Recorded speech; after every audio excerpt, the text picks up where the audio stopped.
Hey there, you guys, and welcome back to Real Estate Divas. I'm Jaylee Thompson with Texel Real Estate and Real Estate Reformation. And this is... I am Kristen Gerst with Capricorn Mortgage Investments, and we are here with Vivian Yip. Yay! An expert on specifically midterm rentals, but also short-term rentals.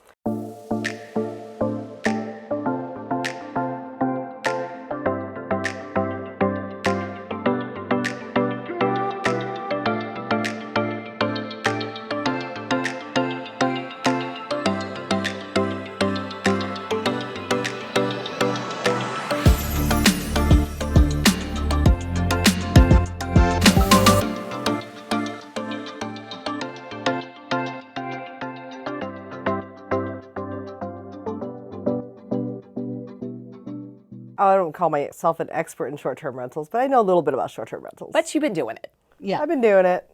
But today we're going to specifically talk about all of the rules and regulations, zoning, and everything that's coming down, like in Texas specifically. I mean, we're in the Dallas-Fort Worth area. You're in the Austin area. So we're going to compare those a little bit, but also how to pivot if you're thinking, okay, I don't want to do short-term anymore. I'd like to pivot into midterm. It's a midterm. Mm-hmm. So tell us, just for everybody out there that doesn't know what's going on, like, or with the legal rulings in Austin, and then we can kind of compare the two, Austin and Dallas. Sure. So I've been operating midterm rentals now since 2020. I have 6 of my own. I have a total of 13 under management. And so I'm pretty well versed in midterm rentals. What I love about midterm rentals is that in Texas, or actually it's county specific, but mostly in Texas, 30 days and more does not require any kind of license or permitting. Wow. And no hotel tax. No hotel tax, which is pretty impactful if you're running in like the city of Austin, which, what is it, like 11%, I think it is? Something really crazy. And we're 9% now, 9% Yep. here in Dallas. Yep. So I love the midterm rental space. It's less work. Could be more money in some cases. And there's no permitting. So there's no policing around. Well, and you're not dealing with cleaning and everything else on a regular basis. Correct. And your bottom line improves because you're only providing a starter package of consumables like toilet paper and paper towels. You're not constantly refilling that stuff. So I did have to specify that in my listings, that if you are staying for 30 days or more, that you will, like, self-replenish. Right. And because I had people who were like, we're out of toilet paper. You're like, I'm You not only delivering provided- light bulbs at midnight. Right. Right. And so I think that's important to specify to guests. I don't know why they don't know that, but some of them don't. Yeah. Well, so a little, as far as Austin goes, here in Dallas, we're dealing with, it's about to go to court, they did a blanket shut down all except for in certain areas. And those areas are very, very specific. Industrial. Yeah. Commercial. Commercial and industrial. So there's not a lot of housing around there. You can't, like, there aren't a lot of Airbnbs typically in those areas, with the exception of some places that are entertainment districts. Sure. Mm-hmm. But tell us a little bit about what happened in Austin. So Austin, for the longest time, had a 3-tier permit system. The permit license number 1 was a homestead. Number 2 was, a rental property. And number 3 was like a part-time owner. I could be wrong on which one's which, but it was very strict that you could only get a permit if it was your homestead. For a short-term rental. For a short-term rental. And then... Which meant you had to be living there, and you maybe had like a trailer out in your backyard, or that, part of your house. Or a studio, or maybe you want to rent travel the room. world part-time and you want to rent your house out. Anyways, the point is that about 3 or 4 months ago, there was a final ruling that says anybody can rent a short-term rental regardless of your homestead, but you just have to apply for a permit. So that changed the game for... This is 3 or 4 months ago. Yeah. This Wow. changed the game for the permitting process. What was the caveat that made them do a 180? They got sued. City of Austin was sued by, I think it was a family that owns a pretty sizable, expensive property on Lake Austin, and they wanted to rent it out on Airbnb, and they took them to court, and they won. So now it's, anybody can get a license. So I'm in the permitting process myself for several of my properties, and it's about an 8-week process to get it done. And that's it. Wow. How many would you estimate? Because you said there's about 13,000 short-term rentals now. Yeah. That's a lot to just pop up. And 3 to 4 months. So these have been going on for a while. Oh yeah. I mean, They've been running. They've been trying to regulate it by police. Like they've been trying to police it for a long time. But I think after that ruling came out, they're like, okay, we don't have enough resources to police this anymore. So just whatever. Apply for a permit if you can. Yeah. There's a waiting list. How many are illegal versus legal and permitted? Oh, there's only, as far as I know, I heard there's only 2,000 licenses. Well, I mean, they're probably backlogged like crazy. Oh yeah, you but know? there's I mean, 13. all of a sudden. Yeah. So Fort Worth banned STRs, short-term rentals, what? It's been 3-4 years ago? Yeah, it's been a minute. But then they had to go back because of lawsuits. Well, they still don't allow them. But they don't police them. But they don't police them. They have one guy in an office. Yeah. One in, I don't know what that guy does. Or what his resources are. Because, yeah, do I have them in Fort Worth? I absolutely do. But wasn't there like a suit or something that happened because they called it entrapment by going on Airbnb, booking a fake, basically I'm trying to book. And then when you say yes, then you release, here's the address. Unless you have that completely shut down. They don't get my name, contact information, or the address until the reservation is non-refundable. Yep. Which is typically a week. That's sneaky though. I hadn't heard of that. Oh yeah, But no, there I knew. was I'm always. They There ask for was an address, I some don't. sort of ruling. Something happened. I don't know all the details, but I do know that they decided that was entrapment, which is part of the reason why now in Arlington they don't police all the short-term rentals that are not, because you do have to get a permit here in Arlington, and there's a short-term rental zone. So in that zone, you're allowed to operate as long as you get approved, you get your CO, you get the permit, and then you're allowed to operate. But outside of that zone, you're illegal. Wow. But not for midterm. No, Not for midterm is great. I mean, there's even like insurance, for instance, for midterms, at least in the state of Texas, and I've talked to several brokers about this, insurance brokers, is that when you do a 30-day stay, it's your regular rental insurance. You don't need to get the Prosper or the Steadily or anything like that, which is very expensive. Absolutely. Now, do you, just to get off topic for a second, we'll come back to like the zoning and the pivoting, but for insurance, do you have a commercial broker so that you're treating it like a multifamily? I have a commercial policy. Okay. Yes. Because that was one thing that I was turned on to whenever the fire happened in my long-term rental a couple of years ago. They were like, why aren't you're battling with, just a regular policy. If you had the commercial policy and you put all of your properties into that, then it would have been so much easier, and the whole process it probably would have been shortened by at least half, if not more. So my tip on that one is, instead of having multiple LLCs for every property, because getting commercial insurance, you have to get it for every LLC. You want to get one LLC with series LLCs for each individual property, then you get one commercial umbrella policy for everything. Nice. Yeah. Exactly. Otherwise, it's super expensive. Yeah.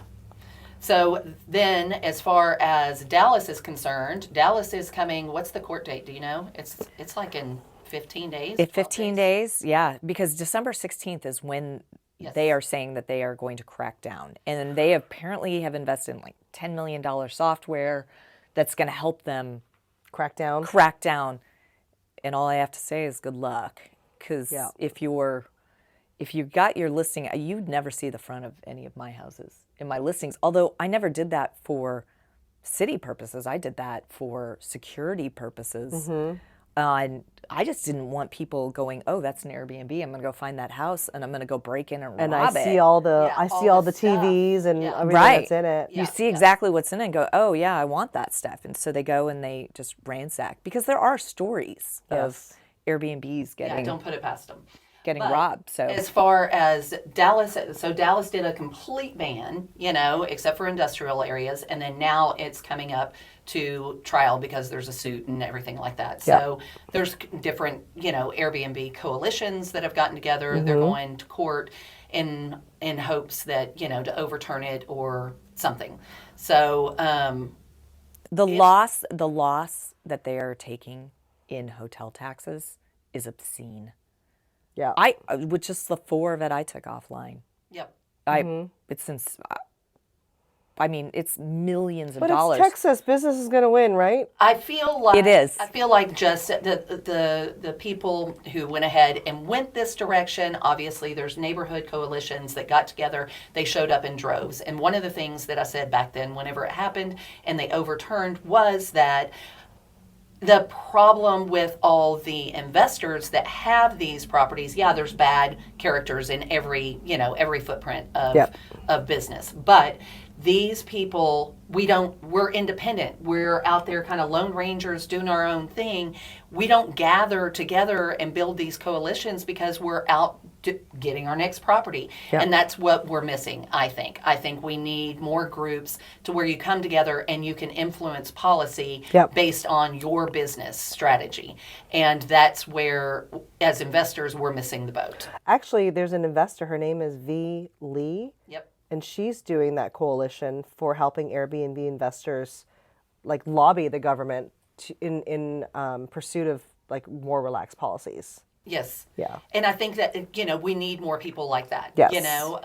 But so they're about to battle, go to battle or whatever with Dallas. What would you say to the people out there that are like, okay, fine, I'm not doing Airbnb anymore. I forget it. I've already lost too much money and I'm not, going to get in trouble with the law or whatever. How would they pivot? I would say if you can stomach the cost of long-term rentals and you can break even with that, that is the easiest path because it's less work. But if you enjoy the hospitality business or you've already invested in the furniture, invested in your reviews, pivot to midterm rentals because there's still a need for it. Dallas is booming. Dallas is growing. You've got Universal Studios coming up in Frisco. You've got, Target and all that stuff developing in Prosper. The Plano's booming. I mean, there's so much stuff going on in Dallas. I don't know if people know this, but Texas is the number 9 economy in the world. In the world. Think about that for a second. Wow. Yeah. I mean, and Dallas is the heart of it. We're up there. Dallas is going to be number 8 very soon. Wow. So Texas is booming. Pivot to midterm rentals. There's plenty of executives moving here, construction teams, families that are relocating. I get a lot of construction teams. Yeah. Especially in the Arlington area. Mm-hmm. They're not my favorite client avatar, but some are better than others. Yeah. Beggars can't be choosers, so, you can't always pick. True. Screen really well. Want a nice family. What would you say would be, you gave on our previous episode, you gave some stellar tips as far as putting together your lease for a midterm and then what that pivot kind of looks like, what that transition would look like. Yeah, so you need to prepare your property for an extended stay. So if you've been running a short-term rental, very likely you don't have dressers. You don't have a lot of hangers. You don't have an ironing board and an iron. Things like that. So stay in your property for 7 days. See if you can live the way that it has. Does it have an air fryer? I know a lot of people love that. I like to put Nespresso machines in my properties because that's the kind of client that I want to attract in some of my properties. Make it comfortable for a great stay. If you have cheap furniture from Wayfair, please upgrade it. Maybe get a gently used couch from West Elm off of Facebook Marketplace. People want a place that they can feel like they can call it home for an extended period of time. So that's the property itself. In terms of the administration part, have your lease ready. If you don't have a midterm lease, you can, use the TAR lease. You could also sign up for avail.com or maybe AutoHost to do the screen everybody that's over 18 before they come in your property. Have a way for them to pay you either offline or through Venmo or TurboTenant or whatever it is. Even collect credit cards. Some people do a security deposit through credit card. You could just do a credit card hold. That way they're not out of pocket for everything. They just reduce their available credit. And that's what you do, right? You do a credit card hold. Sometimes. It depends on how long the reservation is. Okay. And what type of deposits do you take? So I typically do at least a minimum of $1,000. Okay. Yeah. But I also buy like Rental Guardian, which is an additional insurance that covers my contents if something gets damaged by a kid or a dog or even an adult. And it costs $37. That way I can help them lower their security deposit and I can buy that rental and damage deposit. Nice. Okay, so you buy that, it's $37 per guest. Per month? Per month. Per property. Yes, per reservation. Oh, okay, per reservation. So if they're staying, so it's $100 if they're staying 3 months. They Correct. stay 90 days, Yep. it's $100 or whatever. Okay. That way I don't have to go through the air cover process. Like if they booked on Airbnb and their dog chewed off the leg, then you have to go and ask the guest, hey, can I get some money because your dog chewed the leg of my couch? Right. And then I don't you've have to got do that present anymore. Everything to Airbnb, Right. And then it's like back. And then forth. if you don't do it in a timely fashion and somebody else checks in, well, Correct. You don't have the Right. pictures beforehand and the pictures after. Right. There's a lot. You know, with Rental Guardian, you just take a picture of it, get a receipt for the replacement, and they reimburse you.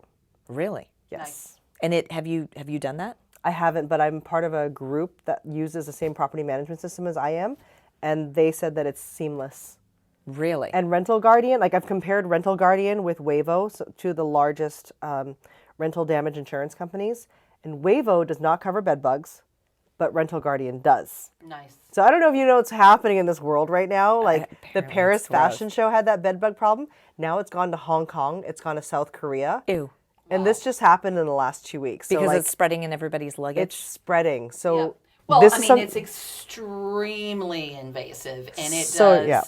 I mean, I did have a tenant that came into the Airbnb, and they claimed it. They ended up having mosquitoes. They left the door open, but they were like, "There's bed bugs," and I was like, "What?" I mean, it was a stop down. I was like, "We will be there in 2 hours." Yep. And they're like, "Wait, we're not ready for you," and I was like, "Well, too bad." I You was call like, emergency, you I'm call- coming. You called me. You're the one that's claiming bed bugs. I was like, I'm not doing this. Everything in there is brand new. Yep. So if there's bed bugs, you brought them, but I'm coming. Yep. And sure enough, we did top to bottom everything, and No bed bug? bugs. Yeah, 0 bugs.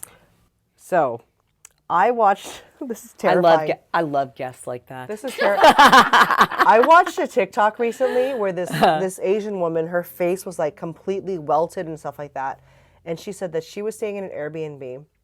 Oh God. And she was like, there's bed bugs here, but they, in normal fashion for them, they tore off all the sheets just to check for them, never found anything, stayed for a couple of nights, everything was fine. 2 days later, her face breaks out in welts. Ew. You know where the bed bugs came from? The upholstery on the Headboard. headboard. Ew. Yeah. So I always recommend non-porous materials for headboards. Headboards, yeah. I love my porous materials. I love the way they look. I know. I don't want bed know. bugs Really nice. though. But That's do gross. textures in different ways. Well, you did have a fantastic tip while we were off camera about so you're doing Airbnb and you're doing short-term rentals. Then how do you pivot your calendar? You were very emphatic about you need to have control over your calendar. Yes, the secret sauce for taking extended stays is to, number one, open up your entire calendar for the year, 365 days. The first thought people are like, but people are going to book now for like next July. No, they're not, because you're going to use a dynamic pricing tool like Price Labs or Wheelhouse, and you're going to set it up so that you discourage bookings far into the future. So how I do it is if you're doing like a STR, MTR model, if I don't have any bookings, I do for the next 14 days, 1 night minimum stays. Now, most people will not book 1 night because the cleaning fees are so high. They might as well just get a hotel. So what that does though is it tells Airbnb that you are hosting short stays. It shoots you up to the algorithm, and then I get like 3-night bookings, 4-night bookings, 7-night bookings. So that helps me in my algorithm. Then from now to the 14th day, I set it up as a 7-night minimum. And then after that, on the 45th day, I think I do like 30-night minimum. And then After 60 days, it's 60-night minimum. So you're discouraging people from booking now for into the future, because if I get like today's November 15th, if I get a booking for, I don't know, December 15th, now I have to fill the calendar for a month. And if you're doing midterm rental only, how are you going to find someone that's going to book for 30 days between today and December 15th? You are not. Yep. You're not going to. So you have to work your calendar really carefully to make sure that you're maximizing your revenue. Well, I do. I think it's brilliant. And if somebody is. books 60-day minimum or 90 days, and Then it's like so 3 be weeks, it. great. You Yeah, know? so be it. If they want to book 60 days, 2 months from now, I'm by all happy. means, because I've jacked up the price and I've made the minimum high, and some people are pre-planners, and I'm okay with that. Yep. That's a fantastic tip. So, I mean, everybody out there who is considering, like, what am I going to do? Am I going to go ahead and just sell? Am I going to do long-term rental or midterm rental? You've got the property. What are you going to do? I mean, that is brilliant. By the way, like, I have all these training videos for free on my YouTube channel. It's Corporate Rentals USA. And I talk about how to use price labs, how to use property management systems, how to automate your system so that you can just be hands-free to auto change locks, have your cleaners automatically show up, and do all these things. Well, That and, is awesome. and Price Labs is fun, because just signing up for it and getting your properties on it, it's not necessarily intuitive. And so if you are not using it correctly, Yes. And for short-term rentals, I always get that they're like, well, I'm on Price Labs and I'm still not getting bookings. And I'm like, then you don't have your Price Lab settings set up correctly. Well, people think that it's a set it and forget it thing. It's not. It's not. You have to touch Price Labs at least once a week, if not more. I agree. Yeah. I will touch it. Like, I'll go through my calendar and go, oh my gosh, look at this one. This one isn't getting booked enough. Yep. So then I'll go into Price Labs and I'll mess with it and tweak with it. And people are like, oh, midterm rentals are so easy. They're easy once you get the guest in, but it's a lot of work to get the guest there. Right. Well, so just in case anybody missed it, then say it again. What's the YouTube channel? Corporate Rentals USA. Okay. And free education. Free education. YouTube. Yep. That's Yes. fantastic. It is. That's going to be so incredibly helpful. And that training was done by Price Labs, and I was just moderating it. Oh, really? Yeah. Nice. Nice. Well, I mean, that right there, I think, is going to, because I know people in Dallas are kind of freaking out. Personally, I think you're just going to end up operating illegally for the most part. Buy your neighbors cookies. Yeah. Take care of them. Yeah, love your neighbors. Again, there will be some that continue to operate. The ones, though, that are in more rental neighborhoods where the neighbors don't care. Anything in a higher end neighborhood where they have been lobbying for this. Oh, absolutely. They are watching you. They are watching you. Yep. They're going to rat you out. They're going to find you. I mean, I already knew that those 4 houses, I'm like, there's no way. There's no way we could get away with even a couple days past December 16th. And so that was my advice. Yep. But I also believe that every suburb around Dallas is going to get a huge boost right now. Absolutely. Yep. And their calendars are going to be full because you aren't going to be able to find one in the city of Dallas. But you don't think they're going to substitute for hotel then? I think there are people who like Airbnbs. I know if I'm staying for more than one day, it's Airbnb. If I'm staying, if it's not just me. Yeah. Oh, well, that too. If it's Because with I'm my traveling family with or my friends. kids. Yes. I want a kitchen. I want a place where I can chill, Yeah. Like every time I went and visited my daughter in Washington for college, even if it was just my husband and I'm like, I want an Airbnb. That way she can come over with her friends. Yeah. We're not hanging out at her apartment, It's just. And I think you make a really good point. Like a friend of mine, Lucas, he focuses on Airbnbs that have gathering spaces. So he's not getting the boring 3-bedroom, 2 baths. He's getting the 5-bedroom houses with the big open kitchens, with the nice patio spaces, because you can't get that at a hotel. Absolutely. So if you're going to invest in, a short-term rental, I think that's the right way to go. I do too, because also whenever you're traveling as a group, like whenever I'm traveling with my grandmother and my mother-in-law, and we all went up there for graduation, I was like, we're not all going to be at a hotel, and I'm having to go to, This 5 room doors and that down room. to Yep. get my 92-year-old grandmother, to the restaurant where that's the only place we can hang out, But, even when my husband and I were just in Europe last month, I wanted to stay in an Airbnb because they're bigger. I didn't want a postage stamp hotel room, which is usually enough to fit a queen size bed, and then you have a door to the bathroom and maybe a closet. Yeah. That's it. But if you get an Airbnb, even if it's a studio, you're going to have the bed, you're going to have like a couch space and TV and a dining table. And it gives you a feel for the place. Yeah. Because even when you're traveling in the United States, the build is different no matter where, the way we build homes and the way they look inside and the way they feel are way different than if we go to New Mexico. Yeah. Right. Or we go to Colorado. I mean, it's a way different experience. Yeah. And that's part of the fun. Exactly. I mean, that's why hotels do all different kinds of themes.